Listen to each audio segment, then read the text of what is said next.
I don't know that I could say I'm going to do this after a hearing because she is highly inebriated. She's a .224. Court recalls the case of New Parker Apartments versus Tubbs. Same for the plaintiff, Your Honor. Our decision to wait for Ms. Tubbs paid off. She's here.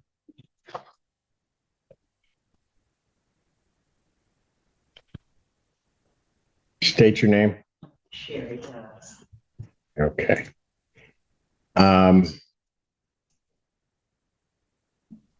Where are we on this case? And then I have a question. There. Goodness. I usually don't bring This my is the phone. worst thing that happens today. I know, I never do that. I'm sorry. I never have my phone. The sex offender registry still shows Mr. Gardner is living there. There's I found in there somewhere where it looks like there was some check made on 8/27 of 25, so in August of this year. I don't know what it means. I'm not saying that that means they confirmed it, but there's a date in August of 25 in the sex offender registry records. And I did a Lexus person search, and apparently his driver's license is at her address still. She acknowledges that it has not been changed. I given Officer Allen the default judgment. I think it could now be after hearing, and she says she wants to try to get this done. And so if the court gives her more than the 10 days. Yes, because he had went to the post office and changed all his mail, which last time I was here, I didn't know. Ms. Tubbs, Ms. Tubbs, before you. Let's pause here. Did you catch that? She casually admitted that around 2 or 3 o'clock in the morning, she gets up and starts drinking beer. Most of us are just rolling over in bed at that hour, but for her, it's apparently beer o'clock. And not just a small drink either. We're talking 24-ounce cans, the kind you see stacked in convenience store coolers. The casual way she explains it, almost like it's part of a daily routine, shows how normalized drinking has become in her life. But in a courtroom, this isn't quirky. It's a red flag. Judges need to know that a defendant is sober and capable of understanding the legal process, and right now, that's looking questionable at best. Before you go on, have you been drinking? Yes, I have a couple of beers, yes. How much did you have? I drink beer. Like, Okay, so how many beers did you have? 18 ounce or 24 ounce, yes. I would. Yeah, that's the nice thing about the 24 ounce. You can say I only had 2 or 3 beers. So you, this morning, can you get Teresa down here with the PBT, please? I will say like 2 or 3 or 4 o'clock in the morning. Because that's what 2 or 3 o'clock in the morning you started drinking? that's what time I usually get up and drink milk beer. Okay, so how many did you have this morning? A beer. Just one? One, what, 24 ounce? 24. I will acknowledge that, yes. So that's like 2, but what kind, I what? don't know how much come into 24 ounce. 24 ounces. So, what kind? But like. Oh, of course. Bud Light. Why did I Yeah, ask? I drink Bud Light. I used to drink Miller High Life, but I drink Bud Light.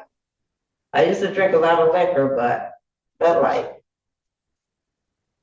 Why would you ask me that? Because I've got to determine whether or not you can. And here's where things really start heating up. The judge, clearly concerned, calls in Officer Allen to administer a PBT, a preliminary breath test. For those of you wondering, that's the portable breathalyzer device used to measure blood alcohol content on the spot. Why does this matter? Because if a person is too intoxicated, the court cannot move forward with a hearing. It's about fairness and ensuring the defendant understands the proceedings. But the irony here is thick. This was supposed to be an eviction case about housing paperwork and tenant issues. Instead, it's about to become a lesson in how drinking the night before or even that morning can completely derail your day in court.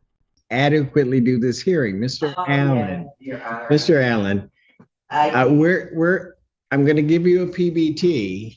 what is Okay, that's a preliminary breath test. Oh, okay, Okay, okay. so here's what's going to happen. You're going to go back with Mr. Allen, and there's going to be a PBT. You just need to blow into the machine, and then we're going to see. Okay. Thank you, Miss Tubbs. Watch your step. Okay, bye bye. I know.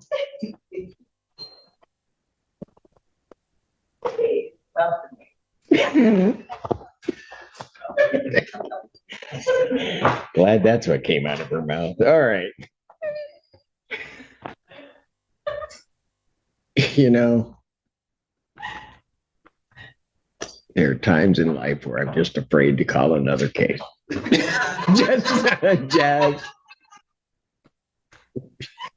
just kind of take a pause and you just hope.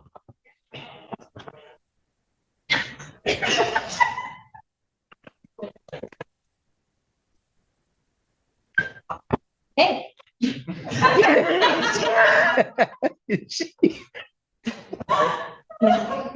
Are they they're doing what they do. okay? Some people wake up in a number that would send other people to bed. I know. You know, I was just going to ask for breakfast, really? I don't think. Off the record? No, I'm going to say what I got to say. Because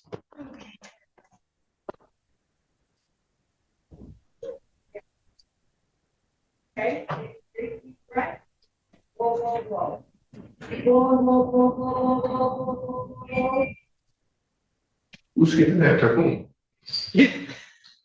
I'm not really sure, but I'm afraid to go back and look. Is Mr. Lloyd, is yours simple? Where'd Lacey go? Very fast. Oh, That's what Magnus said. And then no. Corey Goff.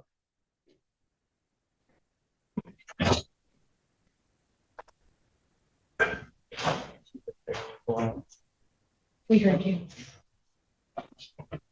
Oh, holy.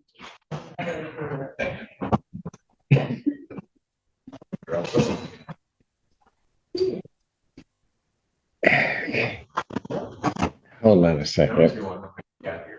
Miss. Okay, Miss Tubbs. Uh-huh, Okay. yeah, I already know. And there it is. The truth finally slips out. She admits she wasn't just sipping on beer this morning. She was playing drinking games the night before. This explains why her blood alcohol level is through the roof. And think about it. She first said she had just one beer, but now we know it was more like a marathon of drinking, capped off with a morning chaser. This is a classic example of courtroom contradictions. Say one thing, but the facts and the breath test reveal another. For the judge, it becomes less about housing law and more about managing someone who is clearly not in the right condition to fight for their home. I was drinking last night too. Yeah. And it is. I already know what it was gonna be, Miss, Stunson. Uh-huh. Okay, so let me first ask you this, and then I'll try to see what we're going to do with your case. How'd you get here? I got dropped off by my sister. You didn't drive. No, I don't drive. That's probably a good I don't thing. have a license, so I don't drive. I know how to. That doesn't stop everybody, And I'm but getting on the bus when I. okay, so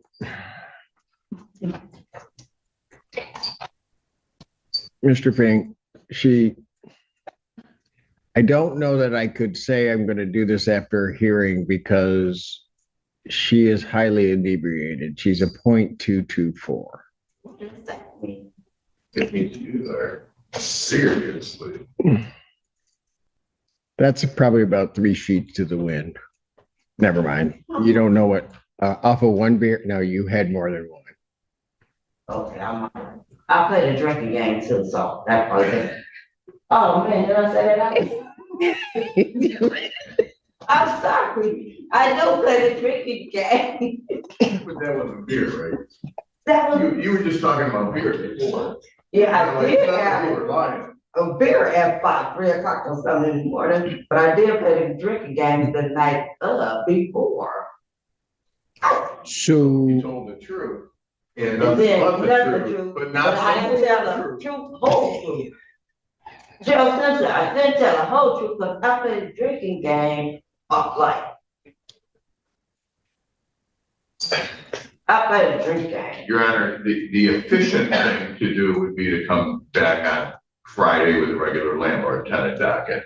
Yes, it But would. the kind thing to do would be to maybe come back the next Friday so she could have one more shot at trying to get him to the state police and get it back. No, but the state police is way out in, right now have You transportation. don't have to go there. Willie Gardner's gotta take care of this, or you're gonna get put out. And everybody's- Oh, he has to, Everybody's trying to save their tenants. I'm You just need to walking get on the team with us. oh, So how about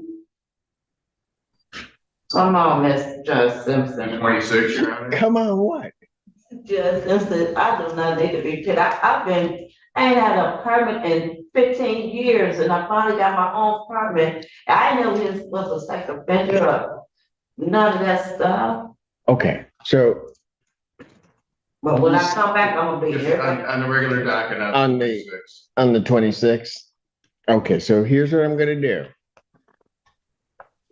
All right, I'm going to adjourn this, and it's gonna go back to basically a pre-trial for September 26th, 2025 at 3 p.m.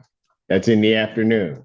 This moment highlights the balance judges often have to strike between compassion and the law. The judge could have easily ruled against her on the spot, but instead he adjourned the case, pushing it out to September 26th. That's essentially giving her a second chance, not just legally, but personally. 10 days to get sober, get her paperwork together, and prove she's capable of handling the responsibilities that come with her apartment.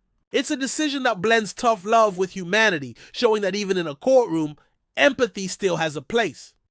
Oh, yeah. Okay, Because so I'm gonna drink at 3 a.m. I'm just playing. I was just playing. okay, I just Miss Tubbs, I appreciate you, Judge. I really do. Miss Tubbs. Just not get beat up on first. I know, but Miss Tubbs, here's okay. I'm giving you basically 10 days to sober up and get that. Today, I'm not drinking no more today. I promise. I ain't gonna drink no more till the 27th. I'm just saying. I just try to keep our apartment. I know. So I'm not. Two grandkids. And Okay. then that comes in my apartment. Okay, I'm not gonna get into that. All I need. Say 32. 31 grandkids, 10 kids, 31 grandkids. 31. 31 grandkids, 10 kids, 5 boys, 5 girls. And they love coming to my apartment, just, they don't live with me, but they just like to come and play. Okay, so here's the deal. I'm gonna adjourn it out to the 26th at 3. Next time you walk into my courtroom, you need to be sober. Promise. I got a Bible in my purse. No. Let's not do that. All right. Bible in my purse. Look him up. Thank you, Judge. Yep, you take care. I am. Okay, Thank you you so much. go ahead. You just be safe out there, okay? I'm gonna get on the bus. I just ride. Thank you. You're welcome. Yeah, no, we're not. No, we're not laughing at you. Thank you. Yes. How much you want to bet it's the wrong bus?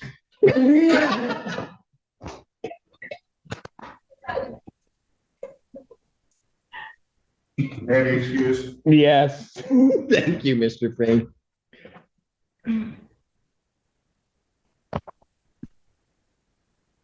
You know, I'm gonna keep calling cases because it can't get any worse. Real Properties versus Jason Mitchell. What a ride that was. A tenant shows up to an eviction hearing, admits to drinking beer at 3 in the morning, blows a 224 on a breath test, and still gets a second chance from the judge. It's a mix of comedy, tragedy, and real-life consequences all in one hearing. The key takeaway? Courts aren't just about laws, they're about people. And sometimes those people come in with struggles that spill far beyond paperwork and leases. The judge's patience and decision to adjourn rather than punish immediately speaks volumes about the balance of justice. Now I want to hear from you. Do you think the judge was too lenient, or did they handle it perfectly? Drop your thoughts in the comments. And if you found this case as shocking as we did, make sure to hit that like button, share this video with your friends, and don't forget to subscribe for more jaw-dropping courtroom breakdowns.